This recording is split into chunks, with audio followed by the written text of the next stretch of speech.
Students, आज हम पढ़ेंगे साउंड चैप्टर का part 2।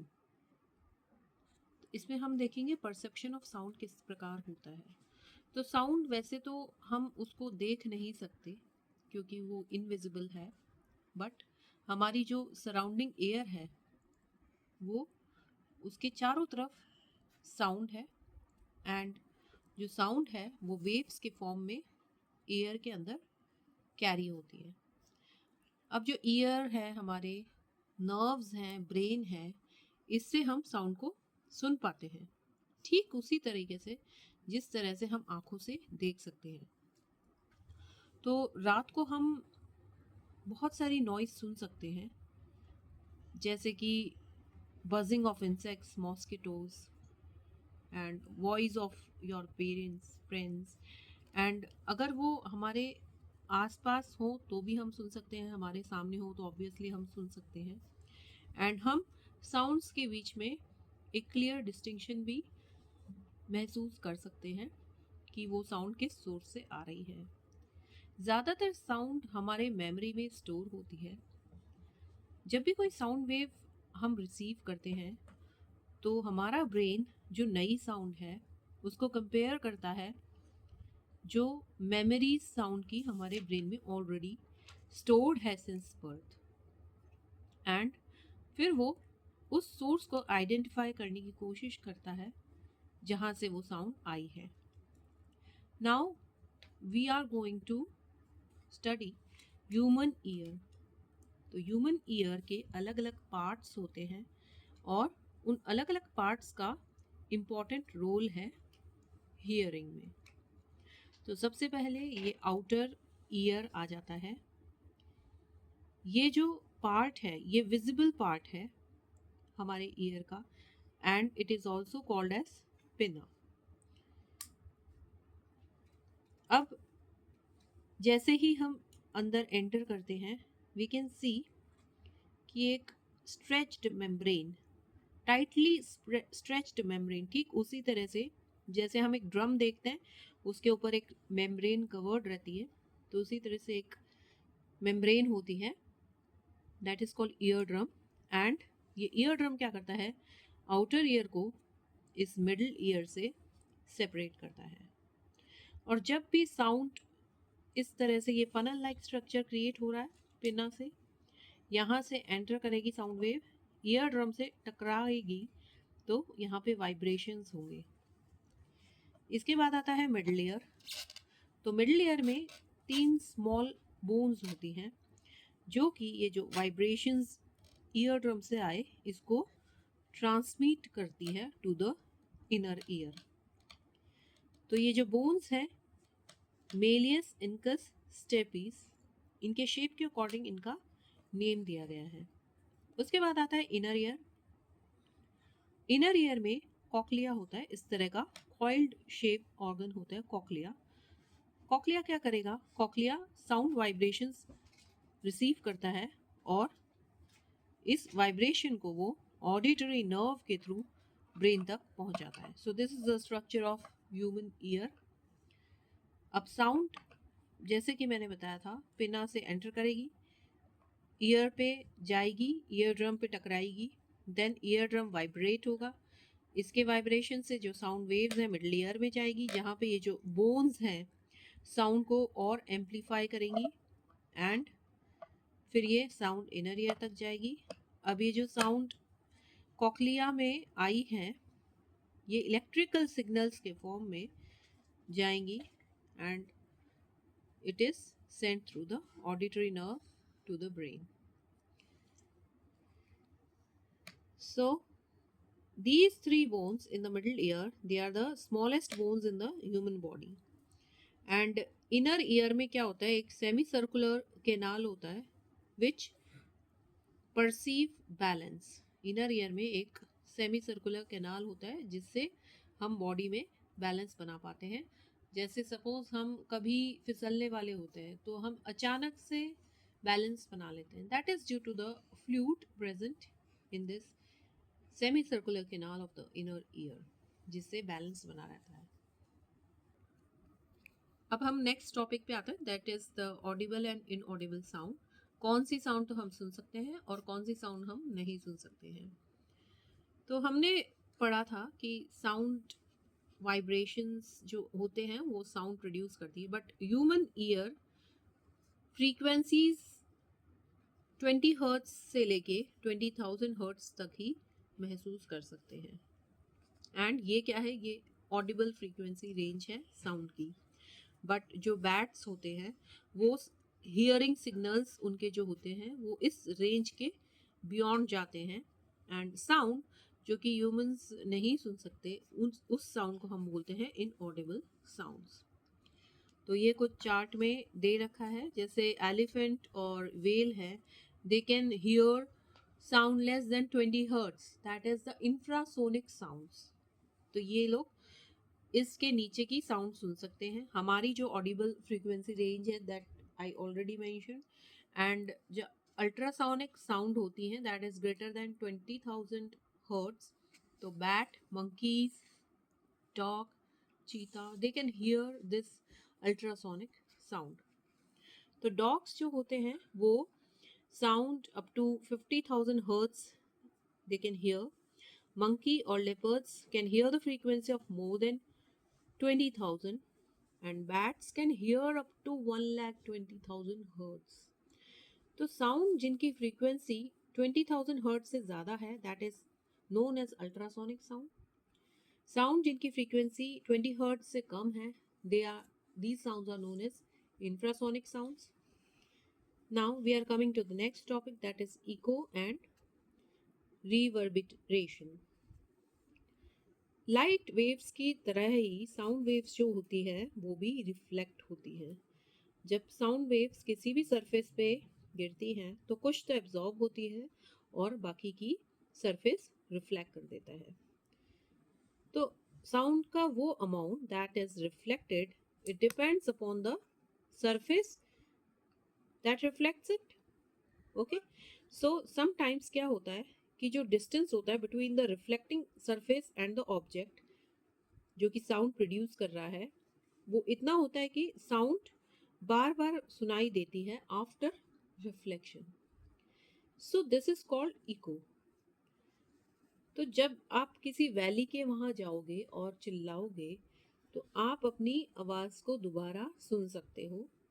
Why this is so? This is due to the reflection of sound, and this is known as echo.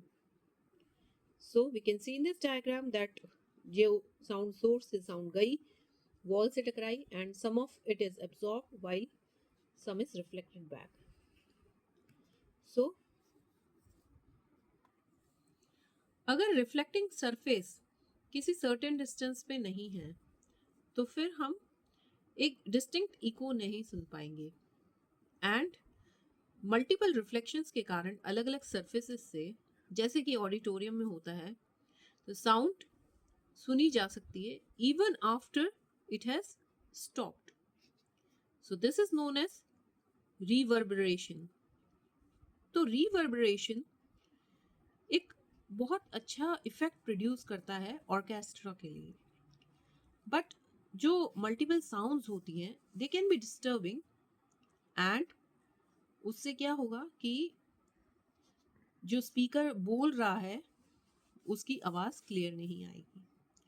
तो इसलिए क्या होता है कि ऑडिटोरियम्स में फॉल्स सीलिंग लगवाते हैं एंड बहुत हैवी उसमें इस तरह के साउंड एब्जॉर्बर्स लगाते हैं कि वो साउंड एनर्जी को एब्जॉर्ब करते हैं ताकि जो रिवर्बरेशन है वो रिड्यूस हो सके। So you can see in this diagram कि ये जो लाउड स्पीकर्स हैं इनसे जो साउंड वाइब्रेशन से चारों तरफ जाएंगी, टकराएंगी सरफेस से, and the speaker could not be heard well. So sound absorbers क्या करेंगे, इनकी साउंड को एब्जॉर्ब करेंगे एंड रिवर्बरेशन को, इसके इफेक्ट को रिड्यूस करेंगे। अब जो नेविगेटर्स होते हैं वो भी साउंड के रिफ्लेक्शन के फिनोमिना को यूज करते हैं to find the depth of an ocean. जैसे कि यहाँ से साउंड प्रोड्यूस करेंगे, टकरा के वापस आएगी साउंड, तो उससे क्या होगा, ओशन की डेप्थ या पोजीशन ऑफ द सबमरीन ये डिटेक्ट होती है। तो जो अल्ट्रासोनिक वेव्स हैं these are used for this purpose by a device called sonar. तो सोनार क्या है? It is a the short form of sound navigation and ranging. अब इको की डेफिनेशन है कि it is defined as a repetition of sound due to its reflection. And amplitude क्या होता है? एम्पलीट्यूड ये एक मैक्सिमम डिस्प्लेसमेंट है of vibrating object from its mean position. Now we are going to study characteristics of sound. तो सबसे पहला characteristic sound का क्या है कि साउंड की कितनी लाउडनेस है. तो साउंड लाउड कब होती है? जब ज़्यादा साउंड एनर्जी हमारे कान में एंटर करती है पर सेकेंड देन बिफोर. तो ऐसा कब होता है? जब जो सोर्स लार्जर एम्पलीट्यूड से वाइब्रेट करता है. अभी हमने एम्पलीट्यूड की डेफिनेशन पढ़ी थी. जब सोर्स लार्जर एम्पलीट्यूड से वाइब्रेट करता है सो लाउडनेस इज क्रिएटेड. जैसे कि जब किसी भी गिटार स्ट्रिंग को हम ज़्यादा स्ट्रांगली उसको स्ट्रिंग करेंगे तो उसका जो एम्पलीट्यूड ऑफ वाइब्रेशन है वो इंक्रीज होगा एंड उसके कारण साउंड वेव प्रोड्यूस होगी. तो जो नोट हमने सुना दैट इज लाउडर बिकॉज ज़्यादा energy is used to produce it, and the loudness of sound can be expressed in decibels. So this is the measuring unit of sound, that is decibels. जब एक sound create होती है so it can move out from its source in all directions just like the ripples created when a stone hits water. If you stand, अगर हम एक जगह पे खड़े रहें तो हम सिर्फ साउंड का एक हिस्सा सुन सकते हैं और बाकी की जो साउंड्स है वो दूसरे डायरेक्शन में जाएगी. बट अगर साउंड हम पे डायरेक्टली आ रही है, बीम की गई है, तो हम पूरी साउंड सुन सकते हैं. तो इससे क्या होगा? This makes it much louder. क्यों? क्योंकि जितनी भी साउंड एनर्जी है वो सारी हम तक आ रही है. तो people often cup their hands. आपने देखा होगा कि लोग अपने हाथ से कप शेप बनाते हैं behind their ears to hear better. So they are making a funnel to catch more sound energy. Now here is one table that tells us the loudness of a source. Like jet engine का है 160 decibel, thunder का 140 decibel, rock band का 100 decibel, motorcycle का 90 decibel, dining room speech 60 decibel, watch ticking is 20 decibel. लोग मेगाफोन्स भी use करते हैं. तो उससे क्या होता है? मेगाफोन से जो साउंड है वो डायरेक्ट होती है to other people while they are speaking. And इसका भी यही फिनोमेना है कि वो फनल शेप बनाता है और डायरेक्शन एक सीध में देता है ताकि लाउडनेस इंक्रीज हो. Second feature of sound is pitch. तो जो श्रिलनेस होती है साउंड की उसे पिच कहते हैं. तो साउंड वेव्स जिनकी फ्रीक्वेंसी बहुत ज़्यादा होती है वो these are the sound of high pitch. And जिनकी फ्रीक्वेंसी लो होती है तो they are the sound of low pitch. तो जो साउंड की पिच है वो उस पर डिपेंड करती है कि कितनी क्विकली साउंड वेव्स वाइब्रेट कर रही हैं. तो म्यूजिकल साउंड्स किसी स्पेसिफिक पिच की उनको बोलते हैं नोट्स. अब हम एक सेट ऑफ ट्यूनिंग फॉक्स लेते हैं विद डिफरेंट फ्रीक्वेंसीज. ठीक है, ये ट्यूनिंग फॉक इस तरह से होते हैं. अब इनकी अलग अलग फ्रीक्वेंसी के हमने ट्यूनिंग फॉक लिए and marked on them can be used to produce sound of known frequency. तो ट्यूनिंग फॉर्क में दो स्टील प्रोंग्स होते हैं.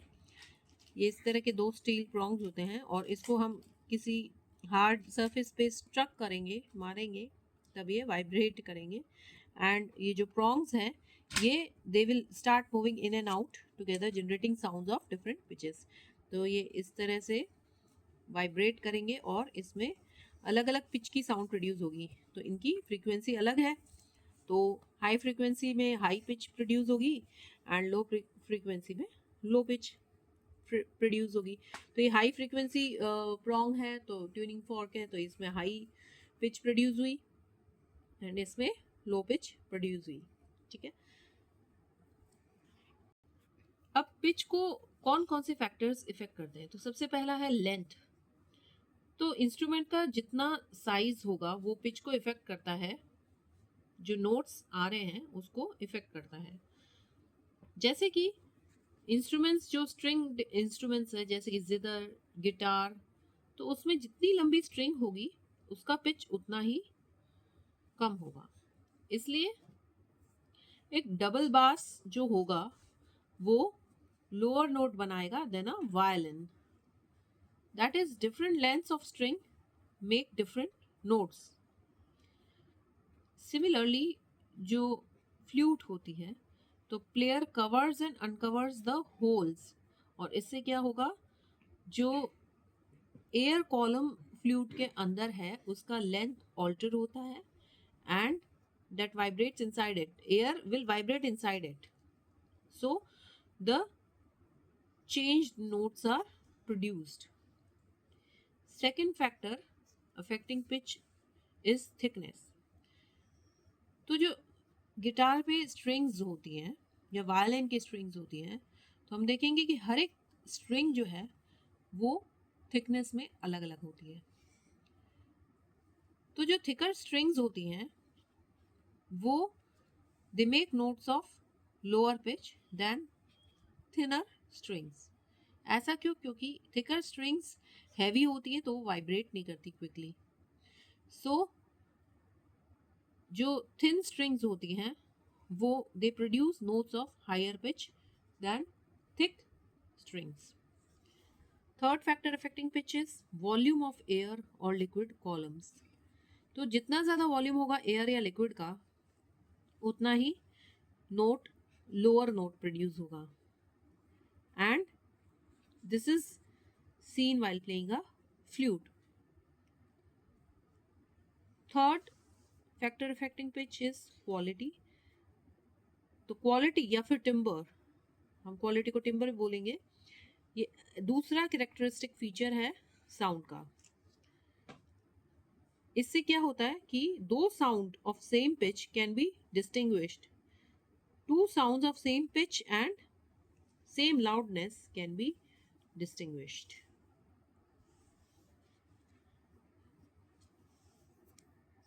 अब जैसे अलग अलग म्यूजिकल इंस्ट्रूमेंट्स होते हैं तो उनसे अलग अलग साउंड प्रोड्यूस होगी, even if they have same pitch and same loudness तो भी उनकी क्वालिटी में डिफरेंस होगा। जैसे वायलिन, सितार, इन सब में अलग अलग हम डिस्टिंग्विश कर सकते हैं इनकी साउंड को। अब साउंड की क्वालिटी किस पे डिपेंड करती है कि इंस्ट्रूमेंट का कौन सा पार्ट हम यूज कर रहे हैं या body that is vibrating to produce sound. तो इसी कारण से क्या होता है कि जो सेम लेंथ की स्ट्रिंग है वायलिन और गिटार में उससे अलग अलग साउंड्स प्रोड्यूस होती हैं। अगर दो लोगों का वोकल कॉर्ड बिल्कुल सेम है तो उनकी जो वॉइस है वो आइडेंटिकल नहीं होगी। Why? Because they have different sound qualities. तो रीजन क्या है कि जो क्वालिटी है साउंड का वो डिपेंड करता है shape and design of the source of sound. तो वो क्या है source of sound and shape? That is mouth cavity, tongue, teeth, lips etcetera, जो कि अलग अलग लोगों में अलग अलग होता है। Now next topic is musical instruments. तो म्यूजिकल इंस्ट्रूमेंट्स कैसे वर्क करते हैं? By making sound waves. तो जो शेप और साइज होता है इंस्ट्रूमेंट का और जो मटेरियल यूज होता है वो जो साउंड प्रोड्यूस हो रही है उस पर इफेक्ट करता है। कुछ इंस्ट्रूमेंट्स में साउंड बॉक्स होता है जो कि रेजोनेट करता है। इसका मतलब ये हुआ कि वो वाइब्रेट करता है उसी फ्रीक्वेंसी से जैसे एयर वाइब्रेट करती है by the original sound, making the sound fluffier and richer, fuller and richer. Musical instruments can be divided into the following groups depending on the way they make sounds. तो कौन से हैं? stringed instruments हो गए, then wind instruments हो गए, percussion instruments हो गए, then electrical instruments हो गए। सबसे पहले हम पढ़ लेते हैं स्ट्रिंग्ड इंस्ट्रूमेंट्स। स्ट्रिंग्ड इंस्ट्रूमेंट्स में violin, guitar, sitar, veena, harp and zither. तो इसमें क्या होता है, स्ट्रेच्ड स्ट्रिंग्स होती हैं एंड जो कि वाइब्रेट करती हैं जब हम उनको प्लग करते हैं, या फिर when we slide a bow just like violin across them। जो स्ट्रिंग होती है पियानो के अंदर वो वाइब्रेट करती है जब हम इसको हिट करेंगे by felt covered hammers controlled by keys. तो इस तरह से हम देख सकते हैं पियानो में ये डिस्क्रिप्शन। और जितने भी स्ट्रिंग इंस्ट्रूमेंट्स हैं उसमें जो थिकनेस और टेंशन होती है स्ट्रिंग्स में और जो लेंथ होती है स्ट्रिंग्स की वो सब डिफरेंट होती है ताकि एक पर्टिकुलर साउंड प्रोड्यूस हो सके। अब सेकेंड टाइप के इंस्ट्रूमेंट्स हैं म्यूजिकल इंस्ट्रूमेंट्स, विंड इंस्ट्रूमेंट्स। तो विंड इंस्ट्रूमेंट्स वो कैसे वर्क करते हैं, by making the column of air vibrate inside them. तो जो वाइब्रेशंस प्रोड्यूस होते हैं अलग अलग तरीके से, फॉर एग्जांपल जैसे कि ट्रम्पेट हो गया। तो ट्रम्पेट में क्या होता है, जो प्लेयर के लिप्स होते हैं they blow in a cup shape mouthpiece to make the column of air inside and vibrate. तो जो साउंड है that is then made louder or amplified by the tube and the flared end of the instrument। तो flute, shehnai and nadaswaram are some wind instruments। Third type of instruments are the percussion instruments. तो ये जो instrument होते हैं ये sound produce करते हैं जब उनको हम बीट करते हैं या स्क्रैप करते हैं या शेक करते हैं। इसका एग्जाम्पल है ड्रम। तो ड्रम में क्या होता है, एक टाइट स्किन होती है, जब हम उस पर बीट करेंगे विद योर हैंड और स्टिक तो वाइब्रेशन से क्या होगा, जो एयर ड्रम के अंदर है वो वाइब्रेट करेगी और जो हॉलो शेप है ड्रम का वो साउंड को एम्पलीफाई करेगा। इसके अलावा कुछ दूसरे इंस्ट्रूमेंट्स हैं जो कि जिनको बीट या स्ट्रक करें वो भी म्यूजिकल साउंड्स प्रोड्यूस करते हैं। तो उसमें से एक है majira, that are cymbals, ghatam and knots, mud pots. तो ये जो इंस्ट्रूमेंट्स हैं कॉमनली अलग अलग पार्ट्स में, हमारी कंट्री के अलग अलग पार्ट्स में यूज में आते हैं and they belong to the class of instruments called ghan Vaidya.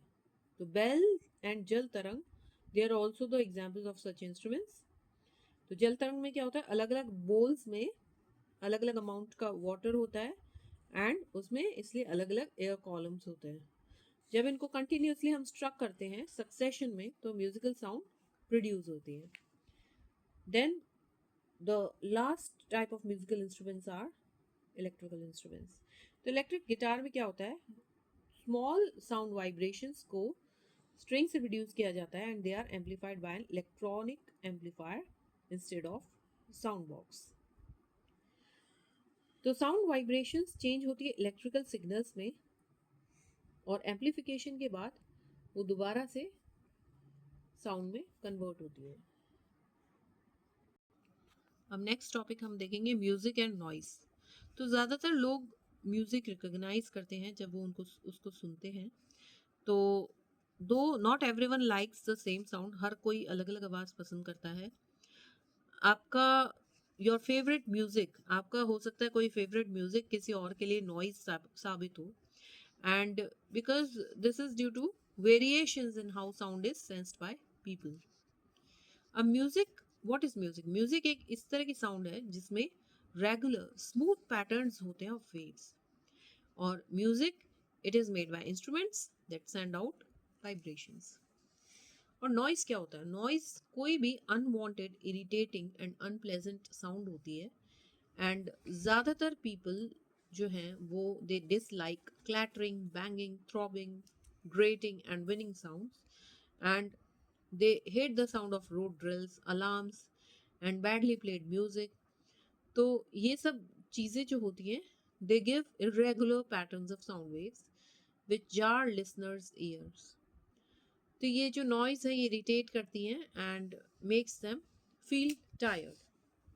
Coming to the next topic, minimizing, how can we minimize noise pollution and its hazards। तो अनप्लेजेंट साउंड जो होती है दैट इज कॉल्ड नॉइज। अब ये जो unwanted noise है इसके होने से एनवायरनमेंट में एक टाइप का पोल्यूशन होता है that is known as noise pollution जो हाई पिच नॉइज होती है that is usually more annoying than a low pitch noise. तो जो नॉइज पोल्यूशन है it can damage the ears and cause tiredness and lead to loss of concentration. And इससे क्या हो सकता है, सिकनेस एंड टेम्पररी डेफनेस। कुछ common cause noise pollution के हैं, flying aircraft, moving vehicles, greatly amplified music and machinery, इसमें आ गए डोमेस्टिक अप्लायंसेस। तो नॉइज पोल्यूशन के कैसे रिड्यूस किया जा सकता है, by fitting vehicles with silencers, using sound into insulating materials at home such as carpets, curtains, double glazed windows, then planting trees between houses and roads, wearing ear protectors which minimize noise effect, and ये specially important है for factory workers, truck drivers, pneumatic drill operators, क्योंकि यहाँ पे क्या है, sound it is not only annoying but it is dangerous also. Then we can insulate noisy rooms, and यदि कोई air gap है between the walls of two rooms the sound is not carried through the walls. So we complete here chapter sound. I hope आपको समझ आया होगा ये chapter. Thank you for watching.